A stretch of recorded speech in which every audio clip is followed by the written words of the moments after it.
eu sou a Deliane, sou professora da Francisca Moreira, né? Sou professora de inglês, artes e também português, certo?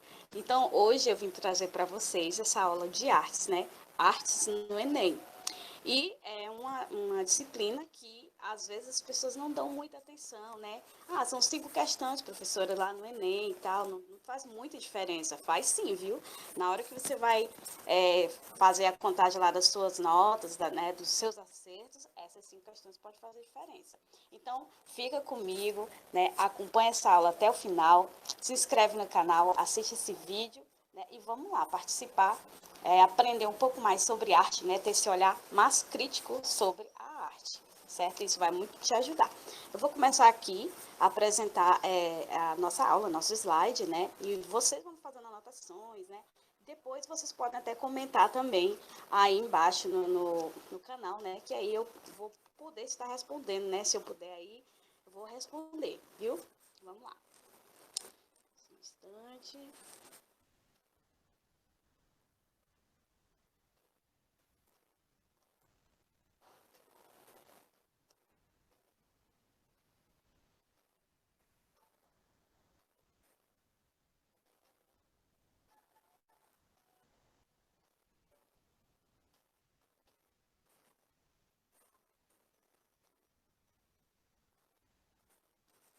Pronto, vamos começar aí, né?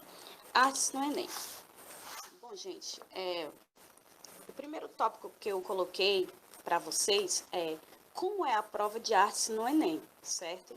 Porque às vezes a gente não entende, não procura saber logo de início como é essa prova, como que estão as questões lá no Enem, e acaba que erra, né, o gabarito, porque responde errado. Também tem a questão da língua estrangeira, do inglês, do espanhol, que estão lá e às vezes a pessoa responde errado. Bom, a prova de artes do Enem está dividida entre 2 blocos, né?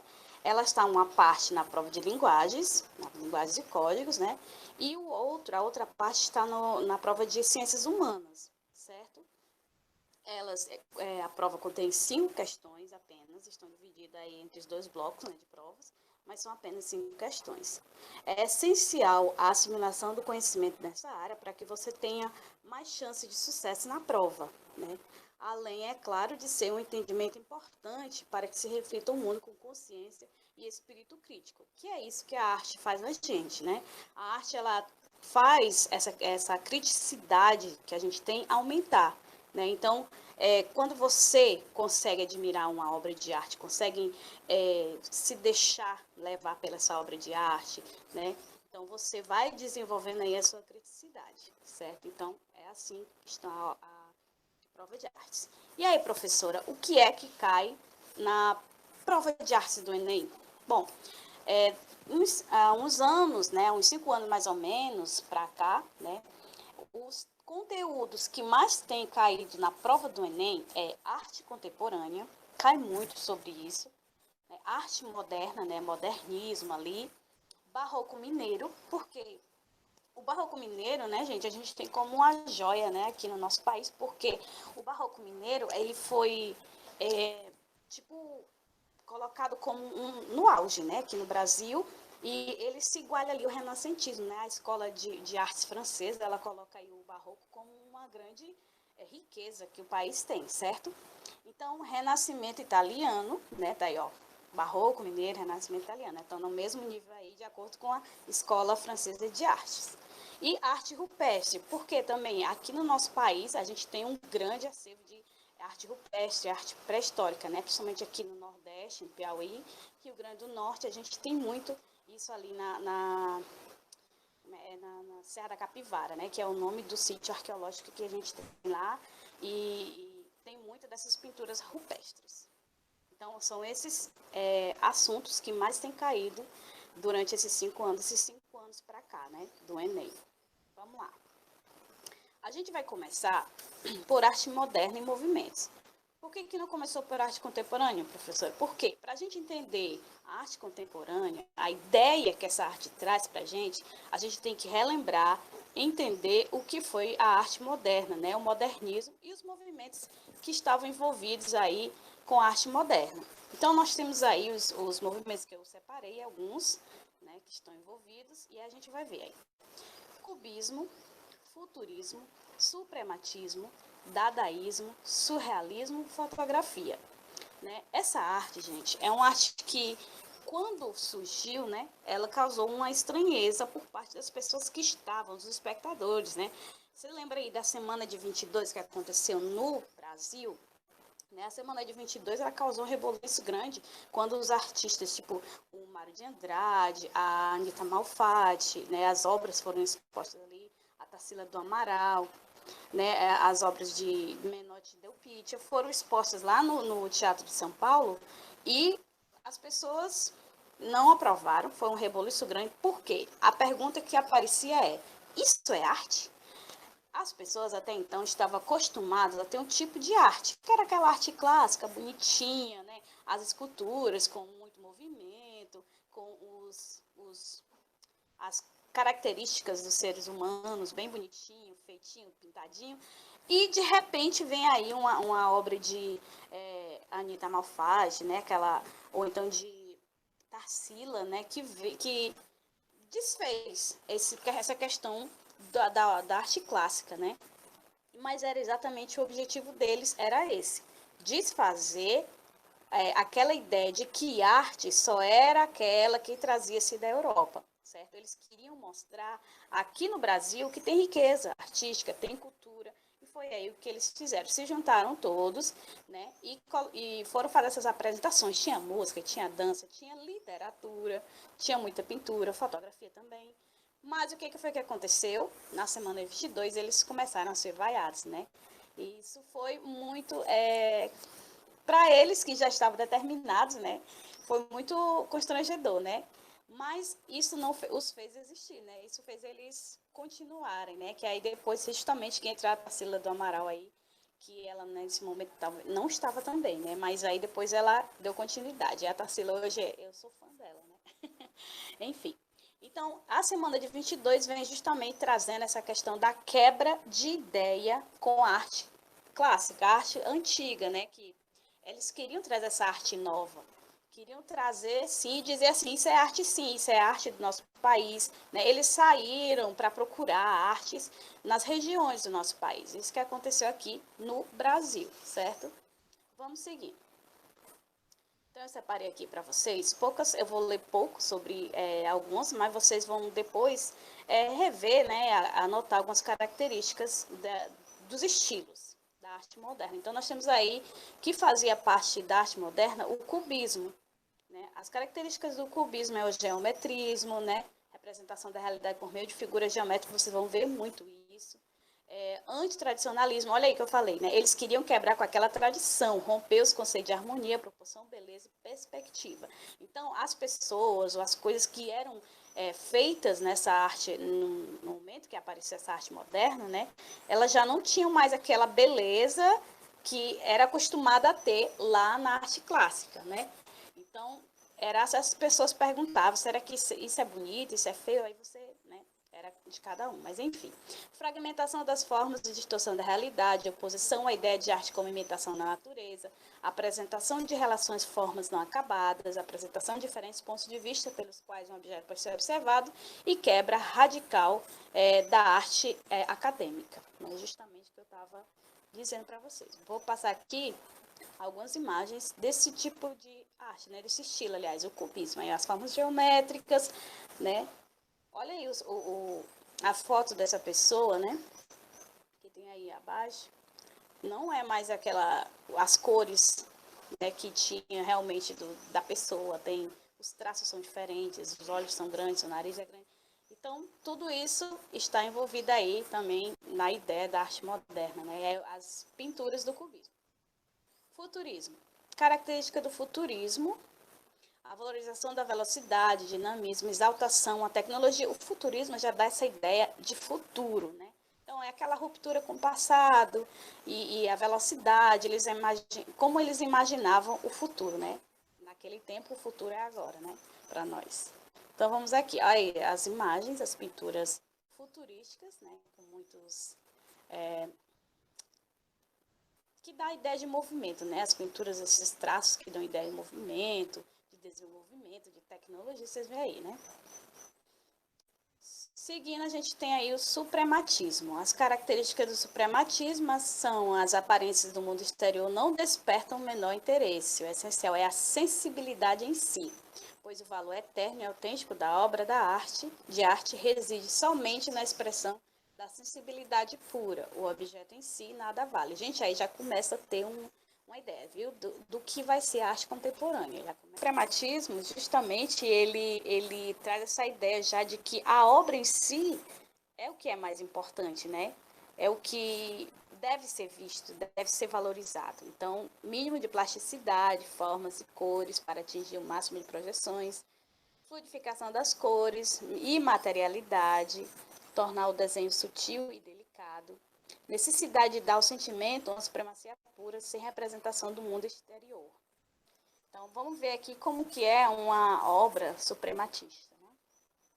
Aí, ó. O que eles valorizam mesmo aí é justamente os traços, o que tem atrás, né, no plano de fundo, para eles não tem importância. O que importa é ali a obra em si, como eu falei para vocês. Características do surrealismo. Particularmente, o surrealismo é um estilo que eu gosto muito, eu acho muito interessante, né? Porque você tem o pensamento livre, que é muito importante, e ele vai abordar a questão do sonho, das realidades surreais, né? Eu gosto muito disso. Expressividade espontânea, influência das teorias da psicanálise, criação de uma realidade paralela, criação de cenas irreais e valorização do inconsciente, certo? Como que ficaria essas obras aí? A gente tem aí, ó, um dos, mas eu coloquei essas duas, gente, porque são bem conhecidos, né? Tanto o René Magritte, né, o cara é super famoso, e tem essa obra dele aí que causa muita repercussão, né? Causou muita repercussão, porque ele, nessa frase que tem em francês aí, ele diz, isto não é um cachimbo, né? Você olha para aquilo e você reflete, que ele diz logo, isso não é um cachimbo. Então, tem gente que diz que pode ser uma torneira, se inverter, enfim. E o Salvador Dalí também é um cara que ele fez muitas telas surreais e eu gosto muito das telas do Salvador Dalí. Né? Olha aí a questão do tempo, né? E o tempo se esvaindo, o tempo passando, aquela questão toda. Você admirar uma obra de arte e entender, né, o que ela quer passar para você. Né? Muito legal. Seguindo as características do dadaísmo. O dadaísmo é as características o rompimento com os modelos tradicionais e clássicos, espírito vanguardista e de protesto, espontaneidade, improvisação e reverência artística, anarquismo e niilismo, busca do caos e desordem, teor ilógico e racional. Caráter irônico, aversão à guerra, aos valores burgueses, rejeição ao nacionalismo e ao materialismo, crítica ao consumismo e ao capitalismo. Também gosto muito do dadaísmo. Por quê? Porque ele vem trazer essa questão de você criticar, de você colocar sua opinião sobre o que está acontecendo, né, de uma maneira irônica também. Eu gosto muito dessa temática, né, do dadaísmo. Eu coloquei aqui essas duas obras e destaquei ali a de Marcel Duchamp, que foi um cara que representou muito o dadaísmo, né? E essa obra dele aí que se chama A Fonte, né? O cara pegou um bidê, né? Acho que é bidê, não sei. E colocou lá e colocou como se fosse fonte, né? O nome fonte. Ele é muito adepto dessa questão do handmade, né? Enfim, eu vou explicar depois o que é para vocês um handmade que os artistas usam aí, principalmente no dadaísmo. Pronto, e aí a gente chega na arte contemporânea, né? Depois que você viu aí aquela ideia de quebrar com a arte clássica, né? E começar a ter um novo pensamento, a gente entra aí na arte contemporânea.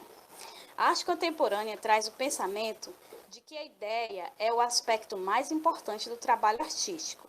A arte contemporânea rompeu com alguns aspectos da arte moderna, ela abandonou diversos paradigmas e trouxe valores para a constituição de uma nova mentalidade. Justamente, a arte contemporânea, ela trouxe essa ideia de que o que mais importa não é a obra em si, mas sim a ideia que o artista teve para fazer aquela obra, né? O pensamento que ele trouxe.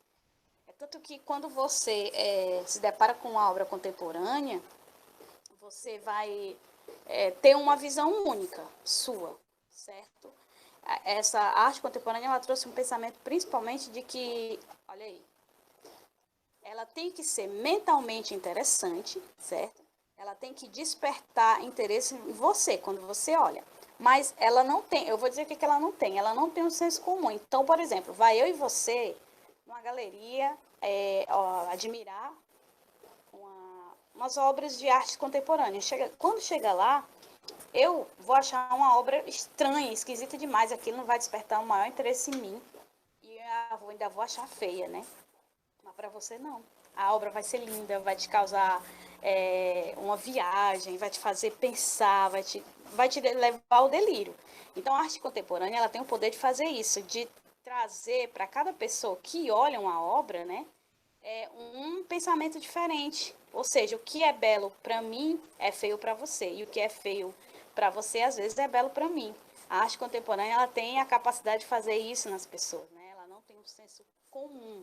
Cada um vai pensar ou vai opinar de acordo com o que acha, né? Com o que sente de acordo com aquela obra. Mas a obra, elas têm que ter esse interesse, trazer esse interesse. Então, são usados muitas estratégias para que isso aconteça. Né? As cores, os traços, tem que impactar a pessoa que vai ver, né? Uma obra contemporânea. Vamos lá, seguir.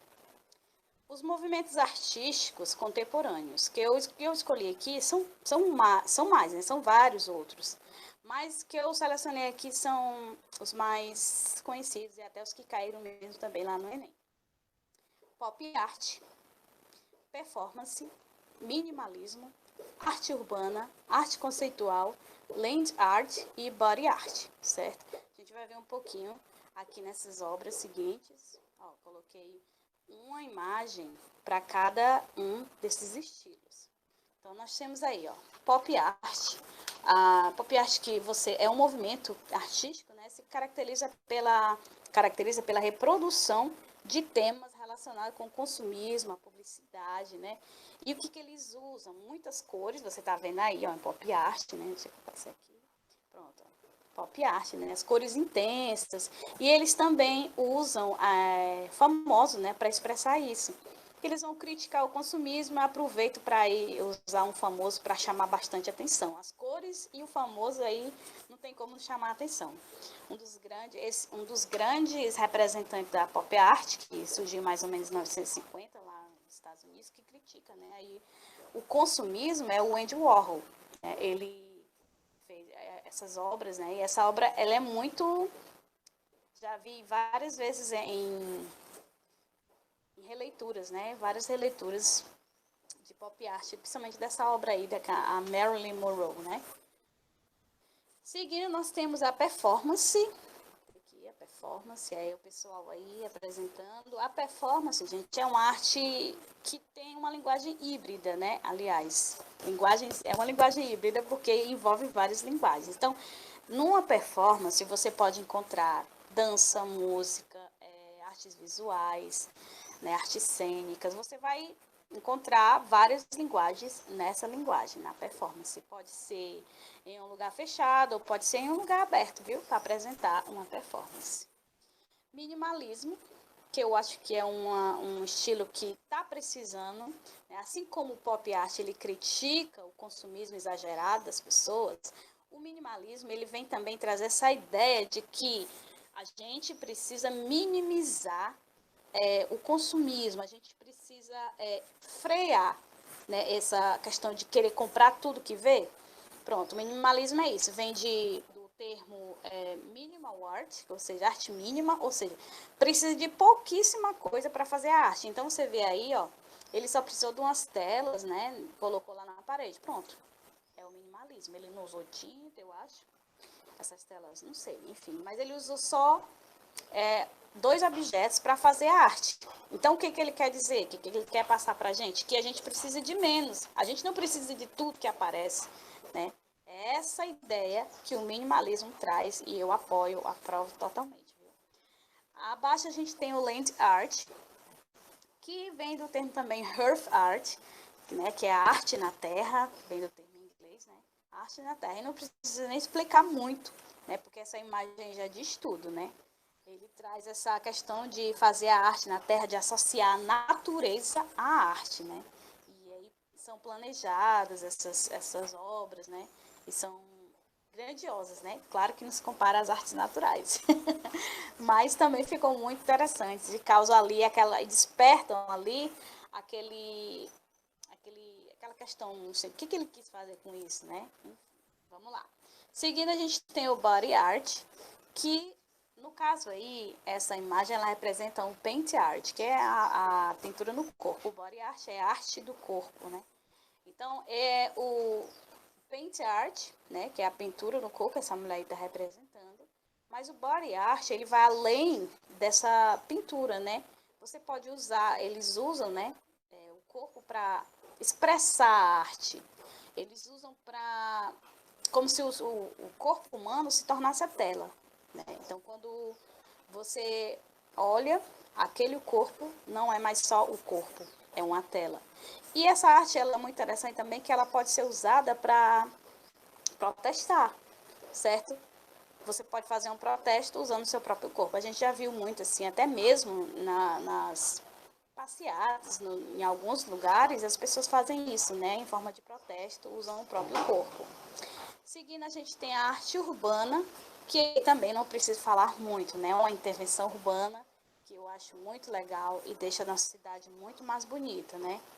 Ele usou aí a árvore e fez a pintura. Eu acredito que essa arte urbana, vocês já se depararam em algum lugar com isso, né? Serve para chamar atenção, né? Serve também para protestar, certo? Na verdade, quase todas servem para protestar, aliás, todas servem para protestar.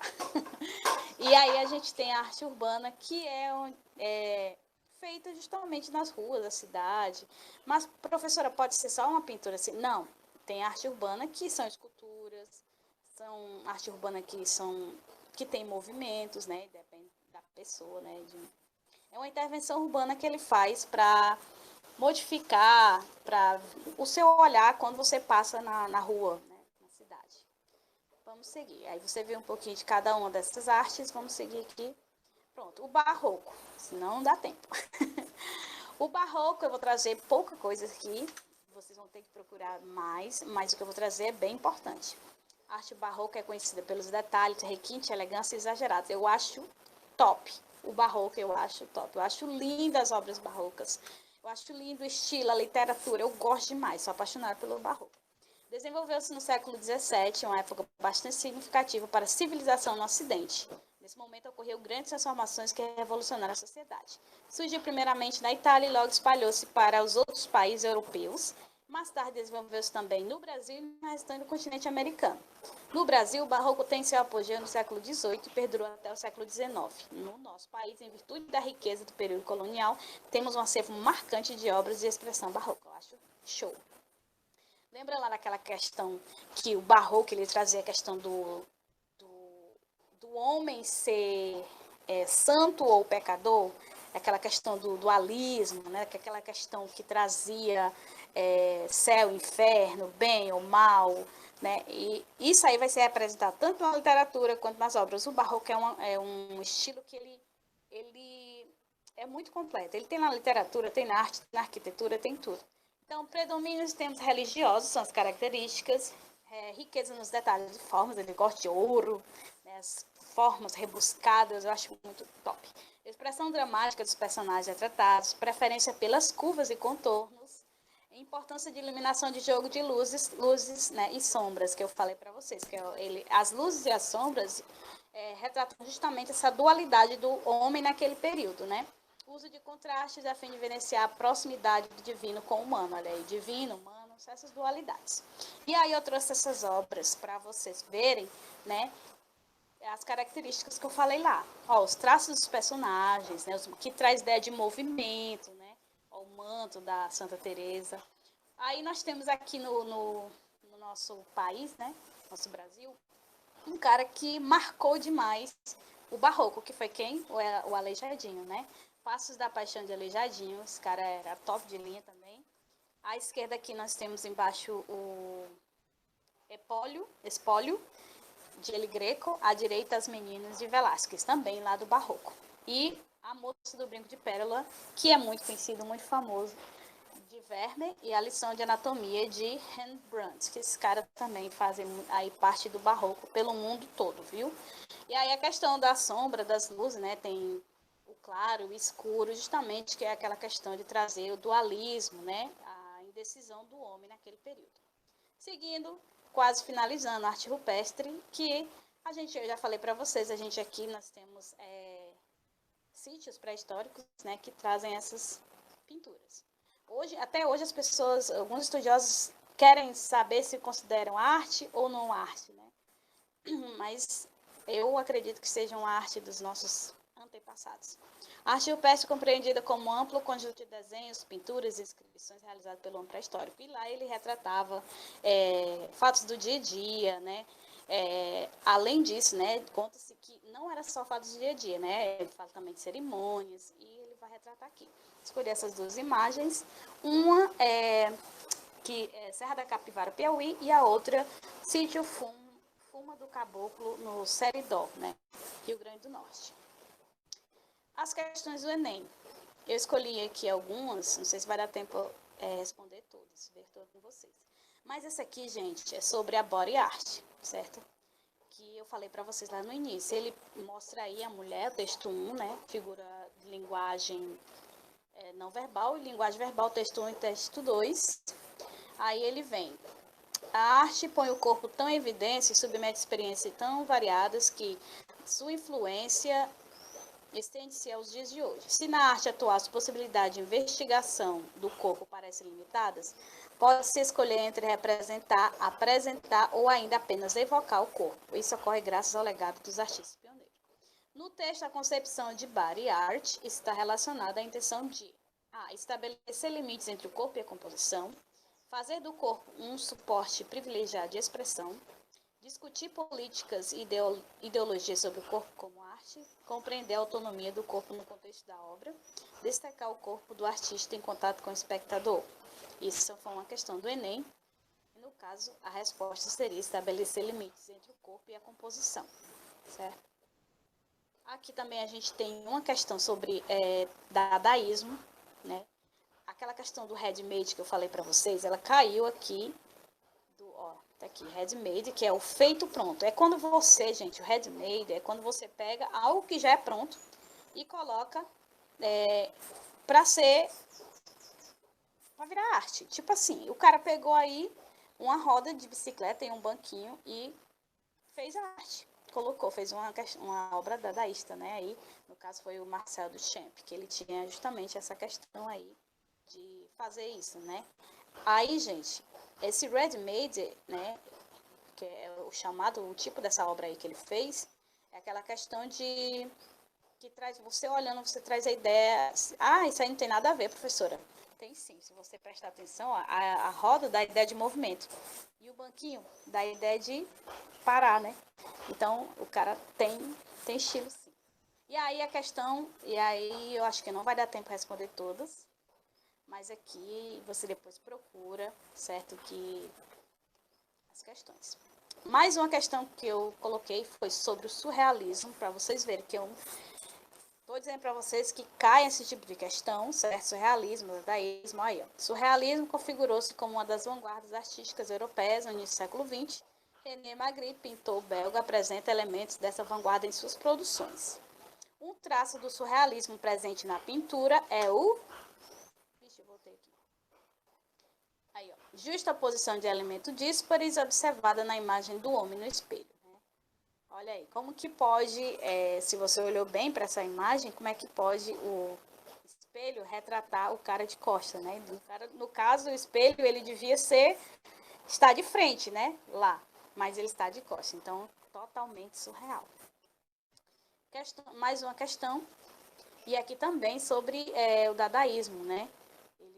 A perplexidade causada pela catástrofe da Primeira Guerra Mundial fez surgir um movimento de vanguarda denominado dadaísmo, que rejeitava os valores tradicionais e rompia com a estética clássica. A imagem da obra, O Gigante Acéfalo, explora elementos sensoriais para explicar a racionalidade pós-guerra, recria a realidade para combater os padrões estéticos da época, organiza as formas geométricas para inovar as artes visuais, representa as experiências individuais de exaltação e utiliza a sensibilidade para retratar o drama humano. Ele quer saber qual é a resposta aí e explora elementos sensoriais para explicar a racionalidade do pós-guerra. Certo?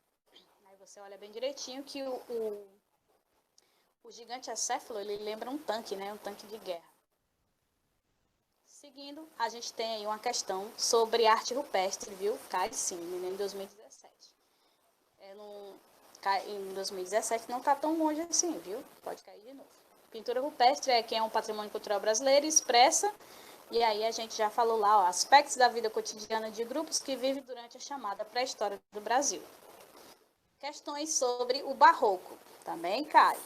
Com contornos assimétricos e riqueza de detalhes nas vestes e nas feições, a escultura barroca no Brasil tem forte influência no rococó europeu e está representada aqui por um dos profetas do pátio do Santuário do Bom Jesus Matozinho, em Congonhas, Minas Gerais.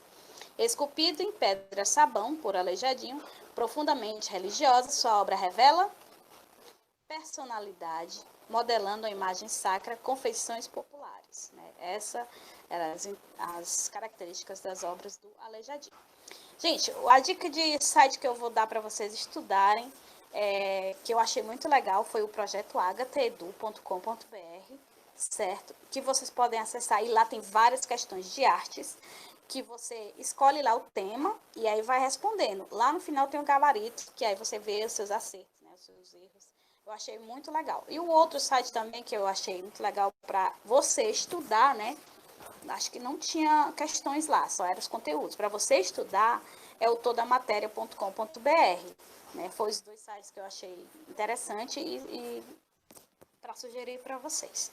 Eu espero que eu tenha ajudado, que vocês se deem bem, né? Responder essas questões de artes no Enem, né? E que tirem uma boa nota, que seja um sucesso aí, né? E sim, a gente está aqui para poder ajudar vocês. Qualquer coisa, gente, é só mandar uma mensagenzinha aí aí embaixo que a gente responde, certo? Então, se inscreve no canal e tchau!